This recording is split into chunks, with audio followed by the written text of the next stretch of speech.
চেনে নামায় একেবারে টোটলা ধরে টান দিয়ে ছিঁড়ে ফেলবো। ক্ষণিকের সর্বাঙ্গে রক্ত ছলকে উঠল হিমাংশু রায়ের। মাথার তালুখানায় জমাট বাঁধল অদৃশ্য দাবানল। ক্ষুব্ধতায় চোয়াল করলেন শক্ত। দাঁত কপাটে একে অপরের শুনে রুষ্টতায় কটমট করে তুলছে মধ্যবয়স্কের। কণ্ঠে নেমেছে একরাশ অসন্তুষ্টি। মুখে লাগাম টানো অধীর। ভুলে যেও না আমি সম্পর্কে তোমার বয়োজ্যেষ্ঠ। সহসা সুদর্শনের তামাকে পড়া বাদামি ঠোঁট দুটোর কোণে ছাপ ফুটল তাচ্ছিল্যের। পিয়াংসিং করা ভুরুখানা শেলের সার্থক ভঙ্গিতে উঁচু হলো খানিক। বলিষ্ঠ ঘাড়টা কেমন নাটকীয় কায়দায় কাত করে বেপরোয়া যুবক ভারী তাচ্ছিল্যের কণ্ঠে বলে ওঠে, ও বাবা, বান্দির ছেলে বললাম বলে হিমাংশু রায় কি রাগ করলেন? আচ্ছা থাক, রাগ করবেন না। আপনি আমার বয়োজ্যেষ্ঠ তাই না? তাই তো, ঠিক আছে। এই যে আপনাকে সম্মান দিচ্ছি, শুনুন। হিমাংশু রায় আমার বয়োজ্যেষ্ঠ, বয়োজ্যেষ্ঠ মাই ফুট। দাঁতে দাঁত চেপে উপচে পড়া রাগগুলো কোনো মতে সংবরণে ব্যস্ত হিমাংশু রায়। কোমরের পিঠে বেঁধে রাখা হাত দুটো তার মুঠোবন্দী হয়েছে বহু আগে। বেপরোয়া যুবকের অমন বেখাল্লা কথার পিঠে মুখ্য জবাব দিতে উদ্যত তিনি। ভারী পদযুগল সামনে নাড়িয়ে যেই না এগোবেন অমনি তার বিচক্ষণে বুদ্ধিতে টনক নড়ল বুঝি। দাঁড়িয়ে গেলেন পথিমধ্যে। শঙ্কিত বিজড়িত কায়ায় ঘাড় বাঁকালেন হিমাংশু রায়। পরপর তার সন্নিগ্ধ দৃষ্টিজোড়া একত্রে গিয়ে আছড়ে পড়ল অদূরে দাঁড়িয়ে নীরবে কাঁদতে থাকা মেয়ের পানে। সহসা অন্তকোণে মুচড়ে উঠল মধ্যবয়স্কের। ভুলে গেলেন রূঢ় মানবকে মুখ্য জবাব দেওয়ার কথা। অস্থির চিত্তে তিনি তক্ষুনি পা ছুটিয়ে এগিয়ে মেয়ের সন্নিকটে আলতো করে মাথায় হাত ছোঁয়ালেন নীরুর মাথায়। নীরু কাঁদছে। কি করুণ সেই কান্নার সুর! বুক ভাঙা নীরব আর্তনাদের প্রতিচ্ছবি। মেয়েটার মুখাবয় স্পষ্ট। মধ্যবয়স্ক খানিক ঢোক গিললেন। কণ্ঠ খাদে নামিয়ে আলতো করে শুধালেন, তুমি ঘরে যাও মা, আমাদের একটু আলাদা করে কথা বলতে হবে। ভগ্ন মানবী বড্ড আজ্ঞাকারী। বাবার মুখ নিশ্চিত বাক্য কর্ণধার হতে নীরবে পা বাড়ালো দরজার সম্মুখে। খানিক বাদে আড়াল হলো তার চক্ষু ক্ষুদ্র কায়া। তক্ষুনি নিয়ে চিরচারিত স্বভাবে ফিরলেন হিমাংশু রায়। গটগটিয়ে ফের এগিয়ে দাঁড়ালেন মুগ্ধের সম্মুখে। রূঢ় মানব যেন দেখেও দেখল না তাকে, উল্টো ভাব ধরল ভাবলেশহীন। আঙ্গুলের ফাঁকে গুজে রাখা সিগারের অংশটুকু অ্যাস্ট্রেতে বারবার ছুঁড়ে ফেললেন। আরেকটা সিগার গুজল ঠোঁটের ফাঁকে। দাম্ভিকের ন্যায় লাইটার ধরাতে গেলে সম্মুখ থেকে ধেয়ে আসে হিমাংশু রায়ের চিরবির কণ্ঠ, তুমি মানো আর না মানো, নীরু তোমার বাগদত্তা অধীর। অন্তত এই কথাটা তুমি এত সহজে উপেক্ষা করতে পারবে না। কথাটা শুনল মুগ্ধ। বাঁকা হেসে আগুন ধরালো সিগারের শেষ ভাগে। বুক ফুলিয়ে লম্বা একটা শ্বাস টেনে ফের কাউচের গায়ে নিজ পাহাড় সম দেহটা এলিয়ে রাখলো রূঢ় মানব। ভুরুক্ষেপহীন গলায় আওড়ালো, কিসের বাগদত্তা রে বান্দির ছেলে? কিসের বাগদত্তা? ওইটুকুন একটা পুচকে বালপাকনা মেয়ে যার নাক টিপলে এখনো সর্দি বেরোবে, সেই মেয়ে কিনা আমার বাগদত্তা হবে? ওরে বান্দির ছেলে, আপনার মেয়ে আমার ভাষ্য হইতে পারবে? ধরতে গেলেই তো মোড়ে ভূত হয়ে টাল হয়ে থাকবে। মেয়ের জন্য দরদ নেই আপনার? যুবকের এহেন বেফাঁস কথাবার্তায় তৎক্ষণাৎ মুখ কুঁচকে গেল হিমাংশু রায়ের। তেতো ভাব বসল কণ্ঠায়। তিনি খানিক মৌন হয়ে দাঁড়িয়ে থাকতেই পাশ থেকে কণ্ঠ উচালেন সুদীপা রায়। চিরবিরিয়ে আওড়ালেন, তুমি হয়তো ভুলে যাচ্ছ অধীর, তুমি ফিরে এসে নীরুকে বিয়ে করবে এমন প্রতিশ্রুতি আমরা পেয়েছিলাম বলেই কিন্তু আজও এদিন দেখতে হচ্ছে। মুখ ভর্তি সিগারের কলুষিত ধোঁয়াগুলো রয়ে শুয়ে ছাড়তে ব্যস্ত মুগ্ধ। এর মধ্যেই কর্তাগিন্নির বাজখায় কণ্ঠখানা কর্ণকুহরে পৌঁছালো তার। তক্ষুনি অচূর্ণ অহংকারে মরিয়ে থাকা বলিষ্ঠ ঘাটটা খানিক বাঁকা করলেন মাফিয়া বেস্ট। তাকালেন বাজপাখির ন্যায় তীক্ষ্ণ দৃষ্টিতে। ল্যাম্পশেডের মাখন গড়া টিমটিমে হলুদে আলোয় মুহূর্তে চিকচিক করে উঠল মুগ্ধের বাদামি চোখের মণিজোড়া। চোয়ালের পেশি হলো টান টান। হিমাংশু রায় ঘাবড়ালেন খানিক। তড়িঘড়ি করে স্ত্রীর বা হাতের কবজি আঁকড়ে ধরে তাকে হ্যাচকা টানে টেনে নিয়ে এলেন পেছনে। সূর্যে দেওয়ার ভঙ্গিতে যেই না মুখ খুলবেন অমনি শোনা গেল রূঢ় মানবের রুক্ষ কণ্ঠস্বর, আপনার ভাগ্য ভালো আমি এখন কলকাতার মাটিতে দাঁড়িয়ে আছি, নয়তো এতক্ষণে আপনার মতো অধিক জীব চলা মহিলার জীব যেত রাস্তার কুকুরের পেটে, আর মাথাটা আসতো আমার হাতে। তেতে ওঠেন কর্তাগিন্নি। রাগে হিতাহিত জ্ঞান শূন্য ন্যায় দাঁত ঘিসলেন পরক্ষণে। উদ্যত হলেন কটা কটু বাক্য আওড়াতে, তবে তার হলো কই। প্রতিমধ্যে গম্ভীর স্বামী কবজি সন্ধি আঁকড়ে ধরলেন তার। তক্ষুনি থমকালেন সুদীপা রায়, বাকিয়ে তাকালেন ঘাড়। স্বামীর চিন্তিত মুখপানে দৃষ্টি পড়তেই দেখলেন মানুষটা কেমন অলক্ষ্যে নীরব সতর্ক করছে তাকে। কর্তাগিন্নি বাধ্য স্ত্রী। এক পলক স্বামীর মুখপানে দৃষ্টি বুলিয়ে সহসা কুলু পাটলেন ঠোঁটের ডগায়। পিছিয়ে এলেন দুপা। হিমাংশু রায় এগোলেন এবার, কণ্ঠে ভারী গাম্ভীর্যের ছাপ ফুটিয়ে আওড়ালেন, দেখো অধীর। তৎক্ষণাৎ সরু দৃষ্টিতে সম্মুখে তাকায় মুগ্ধ, দাঁতে দাঁত খিচে বলে ওঠে, কি দেখবো? যার এক ঠ্যাং জাতায় আরেক ঠ্যাং চিতায়, তাকে আবার ঘটা করে দেখার কি আছে? কোনো দিক দিয়ে রূপ বেড়েছে আপনার? কথার মাঝে এহেন অতর্কিত বাক্যালাপে হতভম্ব হিমাংশু রায় বিস্ময়ে চোখ দুটো গোল গোল করে তাকিয়ে আছেন কেমন।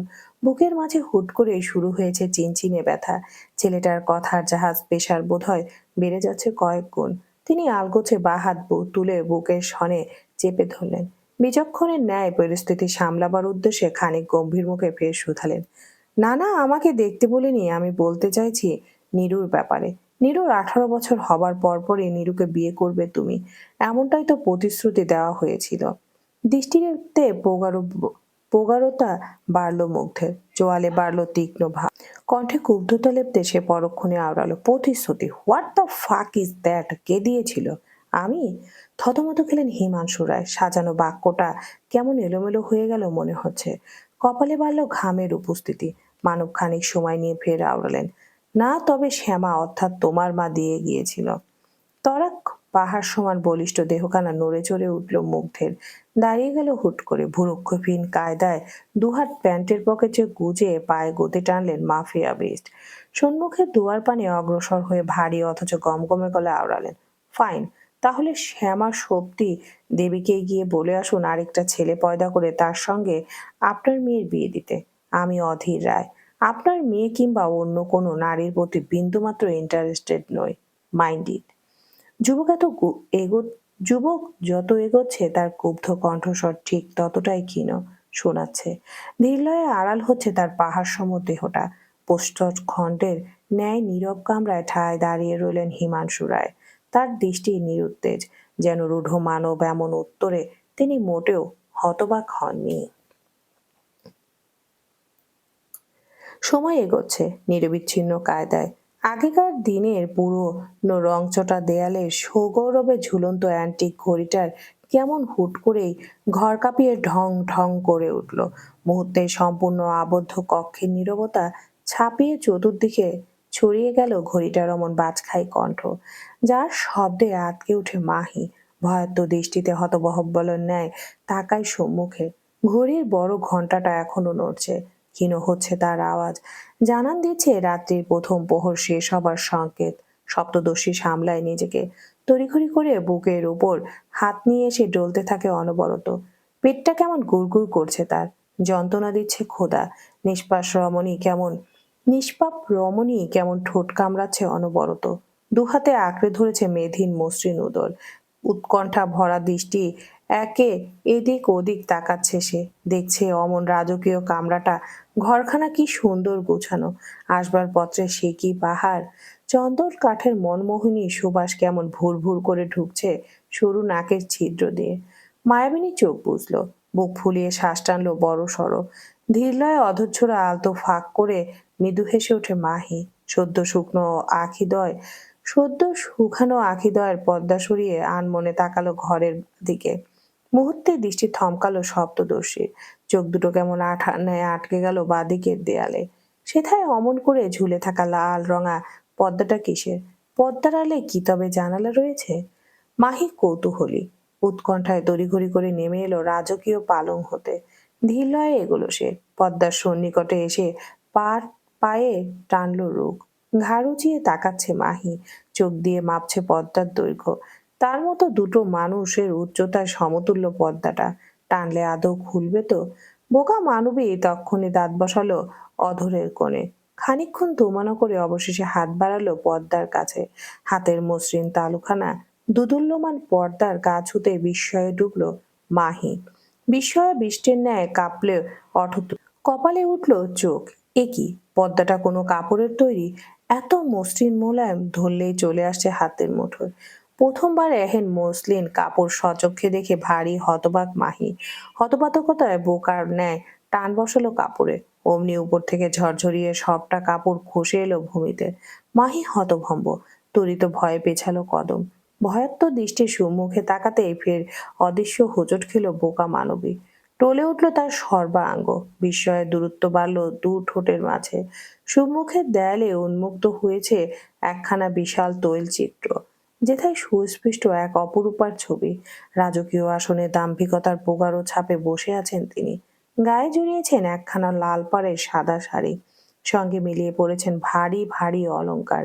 এ যেন সাক্ষাৎ ঊনবিংশী শতাব্দীর মহারানী। কি অদ্ভুত দীপ্তি তার চোখ দুটোতে, যেন তারা এখনো জীবিত।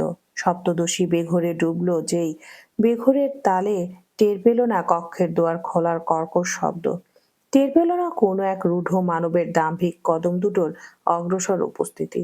মাহি একমনে তাকিয়ে আছে ছবিটার পানে, বেফুলার ন্যায় হাত বাড়াচ্ছে সে। ছবিটাকে কাছ থেকে একটুখানি ছুঁয়ে দেখবার তুখোর লোভ জেগেছে তার।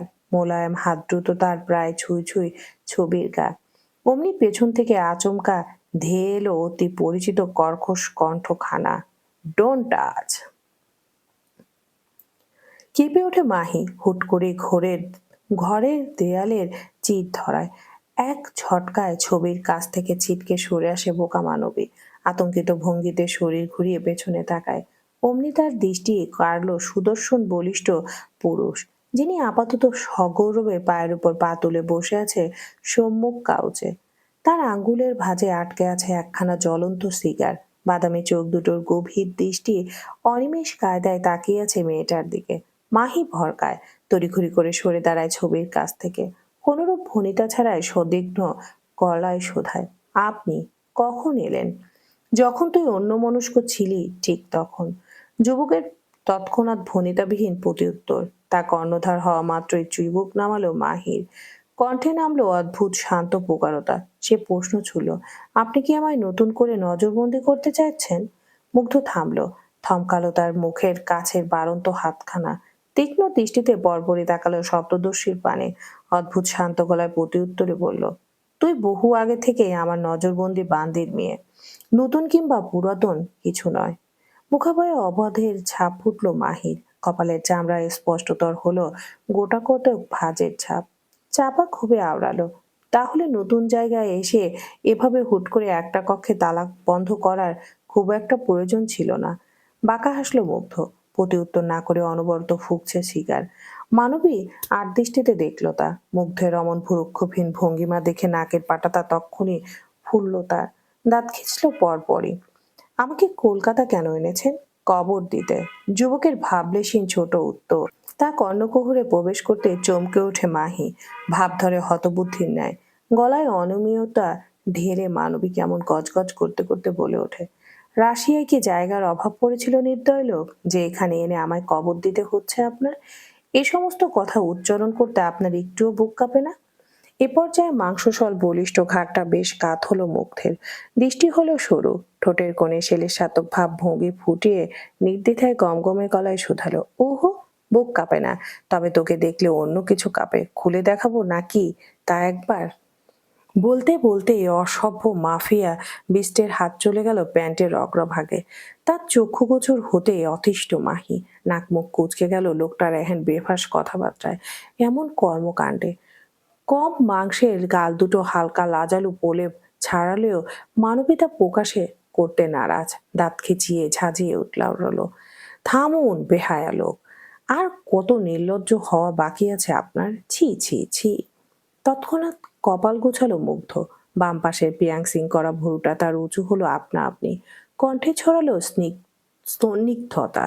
স্টেজ, যেখানে ইন্টিমেট হওয়ার বাকি আমাদের 18+, কিছু করলামই না, সেখানে নির্লজ্জতা হওয়ার প্রসঙ্গ আসে থেকে? তাছাড়া এখন এমন একটা ভাব নিচ্ছিস যেন আমার কিছুই দেখিসনি। সেদিন তো সামনে থেকে আমার পাখি। চুপ করুন। লজ্জায় কান দুটো দিয়ে উষ্ণ ধোঁয়া উঠছে মাহির। সহসা 2 হাত দিয়ে চেপে ধরেছে দোকান। নাক মুখ কুচকে তাকিয়ে আছে মেঝের পানে। ওদিকে মুগ্ধ কেমন হতভম্ব বনে গেল মাহির অমন হুটহাট চিৎকারে। রয়েস হয়ে গাল বাঁকায় সামান্য, পায়ের উপর পা তুলে কাউচের গায়ে হেলান দিয়ে বসেলো রূঢ় মানব। সিগার ফুঁকতে ফুঁকতে গমগমে গলায় বলল, এই নিঃস্বর পৃথিবীতে সত্য কথার দাম নেই, আজ আবার তা প্রমাণিত হলো। মাহি দাঁত কিরমির করছে, রাগে থরথর করে কাঁপছে তার শুভ্র মুখশ্রী। সে পা বাড়ালো, রূঢ় মানবকে উপেক্ষা করে হাঁটা ধরল অন্যত্র। ঠিক তখনই তার কর্ণকুহরে ভেসে এলো মুগ্ধের ভারী অথচ নিরেট কণ্ঠ। আমার সামনে থেকে যাওয়ার আগে অনুমতি নিয়েছিলি বান্দির মেয়ে?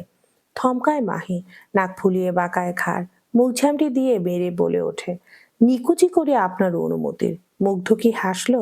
নীরবে অলক্ষ্যে নিম্নাংশের অধরে দাঁত বসিয়ে হাসলো নাকি? ভাগ্যিস তা সপ্তদশীর অলক্ষ্যে ছিল, নয়তো এতক্ষণে ঠিক গলে যেত মেয়েটার আকার সমরাগ। খানিক বাদেই নিজ চিরচেনা গম্ভীর খোলসে আবৃত হলো মুগ্ধ।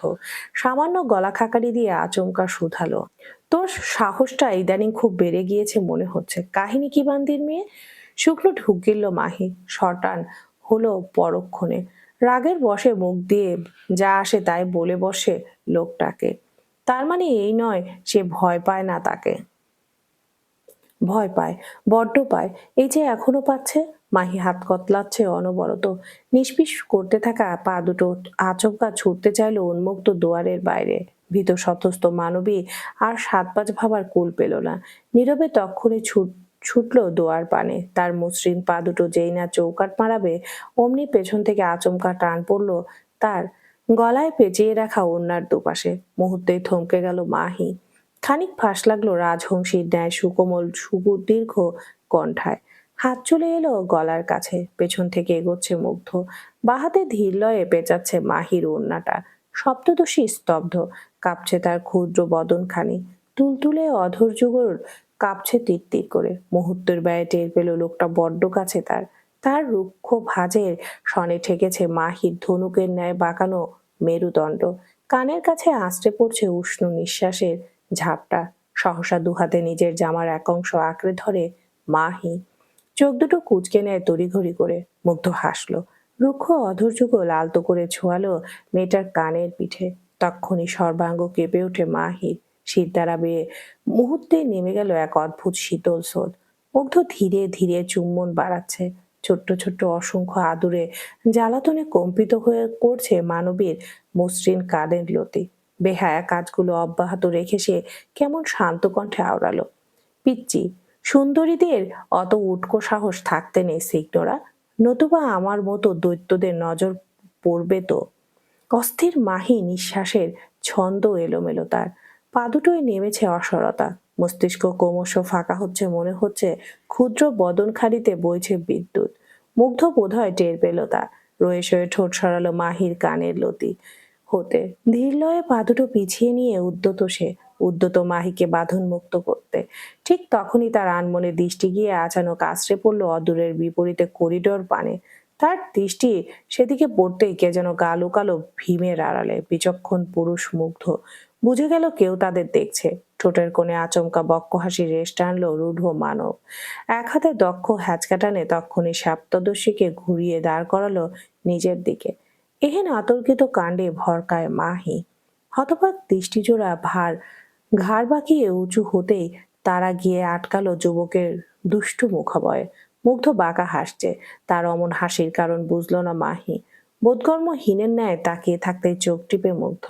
অতঃপর কোনরূপ আকাম সতর্ক সংকেত ছাড়াই দুহাতের দৃঢ়তায় মেয়েটার লতানো কোমর আঁকড়ে তুলে নেয় কোলে। এহেন অনায়াস টানে হতচকিত বোধ বুদ্ধি সপ্তদর্শী।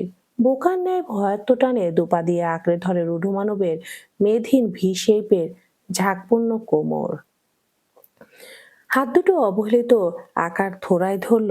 অপ্রকাশিত অধিকার বোধে তারা গিয়ে জড়িয়ে ধরল মুগ্ধের গলা। মাফিয়া বেশ মিটিমিটি হাসছে বোধ হয়। মানবীর পাতলা কোমর আঁকড়ে ধরে আচমকা অধর ছোঁয়ালো মেয়েটার তুলতুলে উষ্ট্রক উঠে। মুহূর্তে জমে গেল মাহি। ঘটনা প্রবাহ এত দ্রুত বইছে কেন? ভরকানোর সময় অবধি পাচ্ছে না সে। লোকটার হুটহাট আগ্রাসী গভীর চুম্বনে চুম্বকের ন্যায় আটকে আছে মাহি। ক্ষুদ্র বদনে পারছে না একটুখানি নড়তেও। মুগ্ধ ব্যস্ত নিজ কাজে। বেহায়া গভীর চুম্বনে মত্ত থেকে দৃষ্টি ফেলল অদূরের করিডর পানে। কেউ একজন এখনো আড়াল হতে দেখছে তাদের। তা বোধগর্ম হতে যুবক নিজ কাজের গতি বাড়ালো। তক্ষুনি বা হাতের রুক্ষ আঙ্গুলগুলো আলগোছে চালালো রমণীর চুলের ফাঁকে। সেথায় মৃদু টান বসিয়ে সপ্তদশীর ক্ষুব্ধ মুখখানা খানি কুচিয়ে তুলে মুগ্ধ। এক মুহূর্তের জন্য অধর হতে অধর সরিয়ে তাকালো মেয়েটার চোখের দিকে। মাহির চোখ দুটো ছলছল। একটু টোকা পড়লে বোধহয় কেঁদে দিবে বোকা মানবী। মুগ্ধ ঠোঁট কামড়ে হাসলো খানিক, কণ্ঠ খাদে নামিয়ে আচমকা শোধালো, I wanna go for a deep kiss, don't you dare to stop me. অন্তঃকোষ ছলকে ওঠে মাহির। অজানা ভয়ে কেঁপে ওঠে তার ক্ষুব্ধ তনু। ঠোঁট ভেঙে ফুপিয়ে কাঁদতেই যাবে অমনি তার তুলতুলে অধর যুগলের উপর হিংসের ন্যায় ঝাঁপিয়ে পড়ল রূঢ় মানব। ক্ষুধার্ত বাঘের ন্যায় শিকার হাতের কাছের পেয়ে আত্মসাতে মত্ত হয়েছে সে। তার অমন হিংসাত্মক কাণ্ডে কুণ্ঠিত বোকা মানবী দুর্বল হচ্ছে ক্রমশ। তার ক্ষুদ্র বদনখানি দুর্বল হয়ে খানিক টলতে লাগলেই এক হাতে সযত্নে তাকে আগলে নেয় মুগ্ধ। অধরের কাজ অব্যাহত রেখে আলগোছে পা বাড়ালো কক্ষের পানে। পেছন থেকে শক্ত পায়ের আঘাতে তক্ষুনি ভিজিয়ে দিল দরজার কপাট। সহসা অদূরে করিডোর পানে অলক্ষ্যে দাঁড়িয়ে থাকা দৃষ্টি যুগল ব্যর্থ হলো দু কপতির বাদবাকি উন্মত্ততা দেখতে। শীততাপ নিয়ন্ত্রিত কামরা। একপাশে ডিভানের কোলে বসে আছেন হিমাংশু রায়। ভীষণ মনোযোগে তাকিয়ে আছেন সম্মুখ টেবিলের পানে। সেদায় সাজিয়ে রাখা দাবার কোট। একাই দুপক্ষ হয়ে খেলছেন তিনি। গুটি চালছেন নিজের মতো। ঠিক তক্ষুনি কক্ষের দুয়ার ঠেলে গটগটিয়ে ঢুকলেন সুদীপা রায়।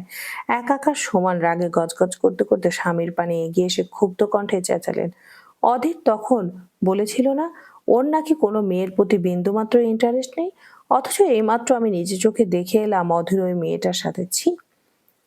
পয়েন্ট উল্টালেন হিমাংশু রায়। গম্ভীর মুখে মন্ত্রীর গুটি আগালেন সম্মুখে।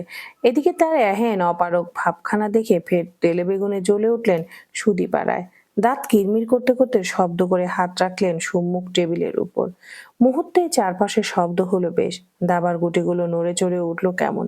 এ পর্যায়ে স্ত্রীর রাগান্বিত মুখপানে দৃষ্টিজোড়া নিক্ষেপ করলেন হিমাংশু রায়। স্ত্রী তখন ফের চেঁচিয়ে আওড়ালেন, কথা শুনছো না আমার, নাকি শুনতে চাইছো না কোনটা? অত্যন্ত ঠান্ডা মেজাজ শেষ অবধি ধরে রাখলেন হিমাংশু রায়। খানিক সময় নিয়ে আচমকা বলে বসলেন, তো কি হয়েছে? আকাশ ভেঙে পড়লেন সুদীপা রায়। কণ্ঠে লিপটে গেল হতবাতকতার ছোঁয়া। তো কি হয়েছে মানে? অধীর একটা মেয়ের সাথে এভাবে খোলামেলা। কথাটা শেষ করবার সময় দিলেন না হিমাংশু রায়। তার পূর্বেই শোনা গেল তার গুরু গম্ভীর কণ্ঠ, বর্তমান যুগের ছেলেপেলে বলে কথা, চরিত্রে একটু একটু দোষ থাকবে এটাই স্বাভাবিক। তাছাড়া ও কোনো সাধারণ কেউ নয়। ও এখন রুশদি কিং, নারী ক্ষুধা থাকবেই।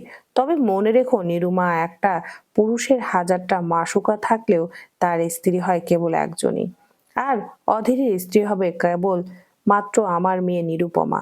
বাদবাকি তার হাজারটা মাসুকা থাকুক, হু কেয়ার্স। বর্তমান যুগের ছেলেপেলে বলে কথা, চরিত্রে একটু আধটু দোষ থাকবে এটাই স্বাভাবিক। তাছাড়া ও কোনো সাধারণ কেউ নয়। ও এখন রুশদি কিং, নারী ক্ষুধা থাকবে। তবে মনে রেখো নিরুর মা, একটা পুরুষের হাজারটা মাসুকা থাকলেও তার স্ত্রী হয় কেবলমাত্র একজনই। আর অধীরের স্ত্রী হবে কেবলমাত্র আমার মেয়ে নিরুপমা। বাদবাকি তার হাজারটা মাসুকা থাকুক, হু কেয়ার্স। মাথার উপর অদৃশ্য বজ্রপাতে খানিক কম্পিত হলেন সুদীপা রায়ের সর্বাঙ্গ। মুখাবয়ে ছড়ালেন তীব্র বিস্ময়ের ছাপ। অন্তঃকোণে হুটহাট চাপ বাড়ল কর্তা গিন্নির। কণ্ঠে হলো ভঙ্গুর, তাই বলে শেষমেশ এমন চরিত্রহীন একটা ছেলের সঙ্গে আমার নিরুকে? প্রতিমধ্যে বাক্রুদ্ধ হলেন সুদীপা রায়। তার কাঁপা কাঁপা কণ্ঠ হতে যেন উপচে পড়ছে কান্নার দল। এতক্ষণে কর্তার তীক্ষ্ণ দৃষ্টি গিয়ে আচমকা ঠেকল স্ত্রীর অন্ধকার মুখপানে। সহসা গম্ভীর মুখেই নড়ে চড়ে বসলেন হিমাংশু রায়।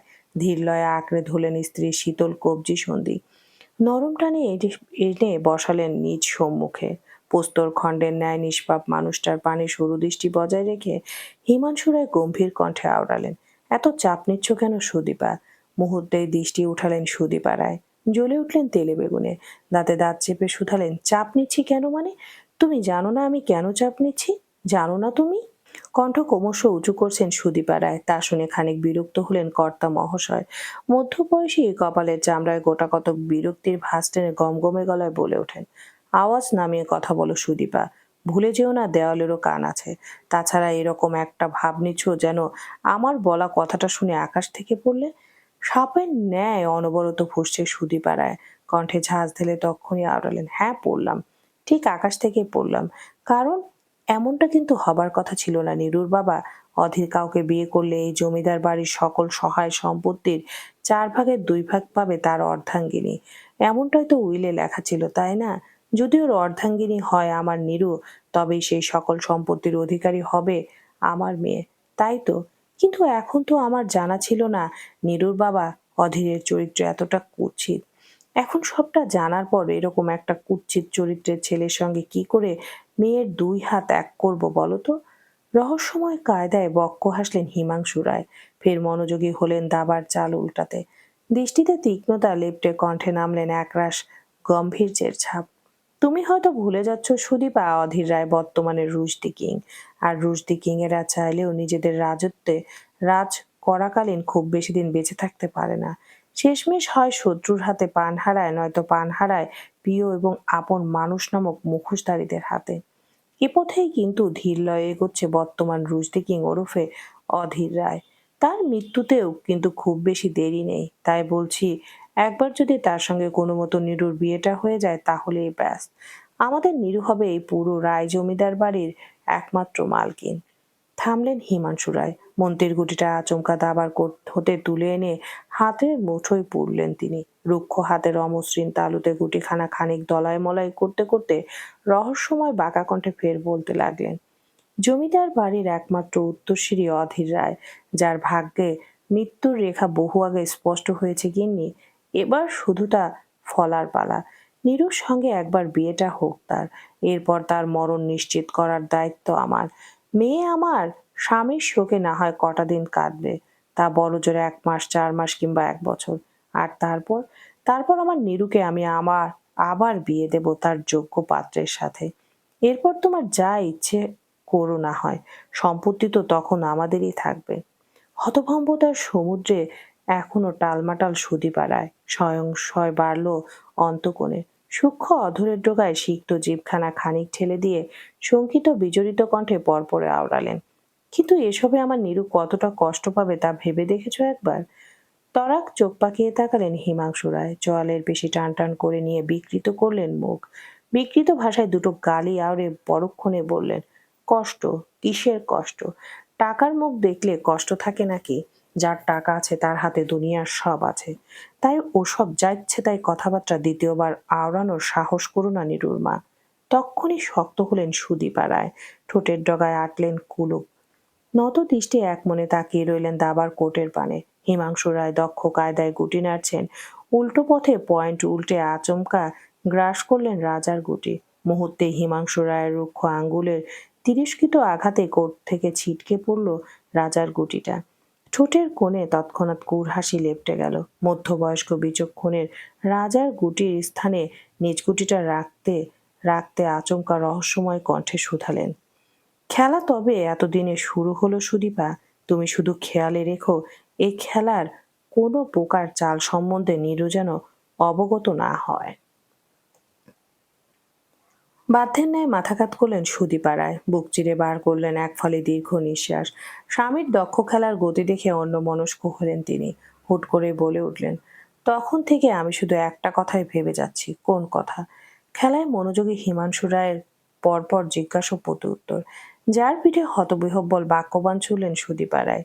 এই যে, যার বাপ কোনোদিন একটা মাত্র নারী ছাড়া দ্বিতীয় কারোর দিকে ফিরেও তাকায়নি, তারই ঔরসজাত সন্তান হয়ে এমন কুৎসিত চরিত্র কি করে পেল অধীর? অথচ ওর বাপ মৃত। বাকিটা আওড়ানোর ফুরসত পেলেন না অন্য মনস্ক সুদীপা রায়। তার পূর্বে তার ক্ষুদ্র চোয়ালখানা আক্রমণ বসল শক্তপোক্ত হিংস্র থাবায়। এহেন আতর্কিত কাণ্ডে যার পর্নায় ভরকান কর্তা গিন্নি তুরিত বিস্ময়ভয় দৃষ্টিতে হতচকিয়ে তাকালেন সম্মুখে। আর অমনি স্বামীর অমন জল করতে থাকা ভয় মিশেলের রাগান্বিত দৃষ্টিজোড়া পরখ করে ভীত হলেন রমণী। বহু কষ্টে গিললেন ঢোক। চোয়ালের পেশি নড়াতে গেলে ব্যথায় কুঁচকে এলো তার মুখ। কুঁচকে গেল চোখ জোড়া। তন্মধ্যে কর্ণকুহরে ভেসে এলো হিমাংশু রায়ের ভয়াত্ম বাজখায় কণ্ঠ। খবরদার, মরণের ভয় থাকলে ওই নাম মুখে আনবে না সুদীপা, নয়তো এর পরিণতি ঠিক কতটা ভয়ানক হতে পারে তা তুমি আশ এখনো ভোলনি তা তুমি আশা করি এখনো ভোলনি। পিনপতন নীরবতায় ছেয়ে থাকা কামরাটিতে মাঝে মধ্যে গঞ্জে উঠছে সপ্তদশীর উচ্চ গোঙানির শব্দ। মৃত্যু যন্ত্রণায় কাতর পাখির ন্যায় ছটফটিয়ে যাচ্ছে রমণীর ক্ষুদ্র তনু। চোখ দুটো ভাঙিয়েছে বাদ, ছড়াচ্ছে বুক ফাটা আর্তনাদের ব্যথাতুর ছাপ। যুবকের ঘামাত্মক বলিষ্ঠ দেহের নিচে আষ্টে পৃষ্ঠে আটকে থাকা ক্ষুদ্র বদনটা সরিয়ে আনার ব্যর্থ চেষ্টায় লিপ্ত মাহি। তার ধনুকের ন্যায় বাঁকানো মেরুদণ্ডটা কেমন সেটে আছে অমসৃণ দেয়ালের সঙ্গে। পা দুটো এখনো জোরপূর্বক ছড়িয়ে আছে রুধু মানবের ভি শেপড মেধহীন কোমর অঞ্চলে। মানবী পরাস্ত হচ্ছে না কিছুতেই। ঘাড়ের বেশি শক্ত করে মুখ সরাতেই চাইছে অন্যত্র, কিন্তু রূঢ় মানব আজ যেন বড্ড বেপরোয়া। এ মুহূর্তের জন্য মুক্ত করছে না চঞ্চলা চড়ুইকে। উল্টো জোর বাড়িয়ে নিজ পেশিবহুল ইস্পাত দৃঢ় হাত দুটোর। তার ডান হাতের রুক্ষ তালুর রুষ্ট পরশে কুপকাত মাহির নরম তুলতুলে খাড়। বাঁ হাতের দানবীয় মুঠোয় দেয়ালের সনে একত্রে চেপে রাখা রমণীর তুলোর ন্যায় হাত দুটোর কবজি সন্ধি। দক্ষ শাসকের ন্যায় রমণীর তুলতুলে অধর যুগলে নিজ আধিপত্য বিস্তারে মত্ত ছন্ন ছাড়া বেপরোয়া পুরুষ। রক্ষ অধর যুগলের কার্য চালাচ্ছে রুষ্টতার সঙ্গে। মাহি গোঙাচ্ছে এখনো। অষ্টপুটার সেই চিরচেনা দশায় নেই। তাদের হাল হয়েছে করুণ। দৃঢ় মানবের তীক্ষ্ণ দাঁতের চাপায় পড়ে সেথায় ক্ষত হয়েছে, যা ঘা দেখা দিয়েছে বেশ কয়েক স্থানে। উষ্ণ ক্ষারীয় তরলে মাখামাখি অবস্থা বেচারির মুখ গহ্বর, তবুও নিস্তার পাচ্ছে না কিছুতেই। তার অধর যুগলে উষ্ণ ক্ষারীয় স্বাদ পেয়ে রূঢ় মানব বোধহয় উন্মাদ হয়েছে বেশ। ভাগ্যিস নশরন্ধ্রের সরু ছিদ্র পথে এখনো উন্মুক্ত, নয়তো এত দীর্ঘ গভীর চুম্বনে মৃত্যু সুনিশ্চিত ছিল বেচারি। মাহি বড্ড দুর্বল, ভাঙ্গুর কায়া ছটফটাচ্ছে কোনো রকমে। এর মধ্যে মেয়েটাকে এক ফালি স্বস্তির নিঃশ্বাস টানবার সুযোগ দিল মুগ্ধ। অগোছালো ভঙ্গিতে আচমকা কপালে কপাল ছোঁয়ালো মাহির। সপ্তদশী নাজুক বড্ড, কাঁপছে তার সর্বাঙ্গ। নিঃশ্বাসও বোধহয় টানছে বহু কষ্টে। সিক্ত চোখ দুটো বুজে রাখা দুর্বল মানবের। ঠিক তক্ষুনি মুগ্ধ কেমন হাঁপারের ন্যায় নিঃশ্বাস প্রশ্বাস চালিয়ে হুট করে ঝঙ্কার তুলা কণ্ঠে শুধালো, লেটস গেটস ইন্টিমেট চাশমিশ। মুহূর্তেই মাথার উপর আকাশ ভেঙে পড়ল সপ্তদশীর। চোখ দুটো তক্ষুনি খুলে গেল বিস্ফোরিত আকার ধারণ করে। মুখাবয়ে ছড়িয়ে গেল মারাত্মক ভয়ের ছাপ। কণ্ঠ জুড়ে আসতে চাইল ভীত স্বতস্ততায়, হ্যাঁ আপনি এসব না। শুনল না মুগ্ধ, উল্টো ফিক করে বাঁকা হেসে অধর কামড়ে ধরল নিজের। ধীরে ধীরে মাহির মসৃণ ললাট হতে নিজ টলাটের দূরত্ব বাড়িয়ে নামালো সপ্তদশীর মসৃণ গিবাদেশে। সেথায় আচানক নিজ রাক্ষসে ধারালে দাঁতের তীক্ষ্ণ ছোঁয়া বসাতেই বেচারির কণ্ঠপুরে বেরিয়ে এলো আত্মচিৎকার। যুবক সময় নিয়ে দাঁত বসিয়ে রাখলো মানবীর মসৃণ গিবাদেশে। ধীর লয়ে দাঁত সরিয়ে সদ্য পরিপুষ্টিত ক্ষততে সিক্ত অধর ছুঁয়ে এক অদ্ভুত অধিকার বোধে শোধালো, ওসব চোখাচোখি বুলশিট কাইন্ডা লাভ, তুলতুলে আদর সোহাগ and all this respected fucking type intimacy or not in my criteria, Signora. I'm a bloody bitch and I have a tough and rough sunshine in my taste. So আমি যখন তোকে ছোবো তখন ঠিক এইভাবেই ক্ষত করে ছাড়বো। তাই এখন থেকে এইসবে অভ্যস্ত হয়ে যা সিগনোরা। I can't stop myself anymore. আঁতকে ওঠে মাহির নারী সত্তা, কেঁপে ওঠে ক্ষুদ্র তনু। তীব্র ব্যথায় জর্জরিত অধৈর্যকর খাড়িক নাড়িয়ে চাড়িয়ে যেই না কিছু আওড়াবে, তার পূর্বে কর্ণকুহরে পৌঁছালো মুগ্ধের ভয়াত্ম কণ্ঠস্বর। I don't laugh at the fucking type of so-called dark romance, babe. এক মুহূর্ত ব্যয়ে কণ্ঠে ভাটি পড়ল রূঢ় মানবের। পরক্ষণে তার ব্যস্ত অধৈর্যগোল শিরশিরে পরশের ন্যায় ধীরলয়ে উঠে এলো রমণীর রক্তিম কর্ণলতিতে। সেথায় ফের তীক্ষ্ণ দাঁতের রুষ্ট চাপ বসিয়ে একই কণ্ঠে আওড়ালো, but I have a great interest in extreme drugs romance, signora. ভিন্ন কিছু শব্দ, যার সঙ্গে পূর্ব পরিচিত নেই বোকা মানবের। ফলস্বরূপ ভয় পাবে কিনা, কি স্বস্তি পোহাবে তা নিয়ে বড্ড সন্দিহান সে। শুকনো ফাঁকা ঢোক গিলে ফুপিয়ে ফুপিয়ে প্রসঙ্গ ধরল উল্টো। আপনি আমার সঙ্গে এসব উল্টাপাল্টা কাজ করতে পারেন না বেস্ট। অধর কামড়ে হাসল মুগ্ধ। মোহবিষ্টের ন্যায় নাক ঘষতে লাগলো মানবীর মসৃণ গালে। আচ্ছন্ন কণ্ঠে আওড়ালো, ও ফাক অফ বাঁধির মেয়ে। আমি কি করতে পারি তা তোর ধারণার বাইরে। হয়তো আরেকটু পর একটু আধটু টের পাবি তা।